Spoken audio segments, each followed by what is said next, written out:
પૂનમનું વ્રત ક્યારે કરવું, પોષ મહિનામાં પોચી પૂનમ ક્યારે છે અને આ વ્રત કરવા માટે અમારે શું કરવું જોઈએ? આ શુક્રવારે વ્રત કરવું કે શનિવારે? નમસ્કાર મિત્રો, હું છું આચાર્ય ડોક્ટર અજય પંડ્યા અને ઘણા બધા પ્રશ્નો આવ્યા, એમાં ખાસ કરીને અનેક બહેનોના ફોન આવ્યા કે અમારે પોચી પૂનમનું વ્રત કરવું છે તો ક્યારે કરવું, અમારે શુક્રવારે કરવું જોઈએ કે શનિવારે કરવું જોઈએ, એટલે 2 તારીખે કરવું જોઈએ કે 3 તારીખે? તો ચોક્કસ હું તમને હિન્દુ સંસ્કૃતિના જે કોઈ તહેવારો છે એની સેકન્ડનો હિસાબ લઈને આપણી સમક્ષ આવતો હોઉં છું, પરંતુ સમયના અભાવના હિસાબે હું ઘણા બધા પ્રશ્નોના વિડીયો બનાવી શકતો નથી, પરંતુ જે લોકોએ પ્રશ્ન કર્યો હોય છે એનો ફોનમાં હું અવશ્ય જવાબ આપી દઉં છું. તો અત્યારે જ્યારે વધારે પડતા પ્રશ્નો આ મળ્યા છે ત્યારે આ પ્રશ્નોનો જવાબ દેવા માટે આવ્યો છું મિત્રો કે પોષ સુદ પૂનમ જે છે એ પોષ સુદ પૂનમ ક્યારે છે?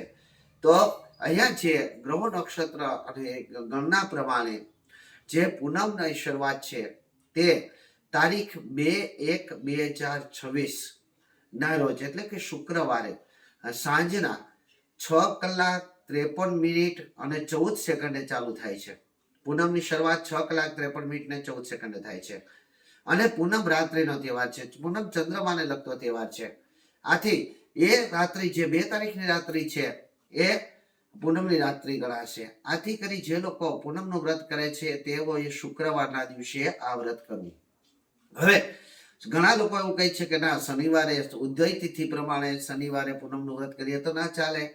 તો અહીંયા એક વાત કહી દઉં કે શનિવારે બપોરે 3:30 અને 28 પૂનમ પૂરી થઈ જાય છે, એટલે કે એકમ થઈ જાય છે. અને જ્યારે એકમ થઈ જાય છે અને પૂનમ રાત્રિનો તહેવાર છે તો રાત્રે જ્યારે ચંદ્રમા પૂનમ હશે જ નહીં તો તમે પૂનમનું વ્રત કઈ રીતે કરી શકો? આથી કરી અને જે લોકો પૂનમનું વ્રત કરે છે તેઓએ શુક્રવારની રાત્રિએ પૂનમનું વ્રત કરવું.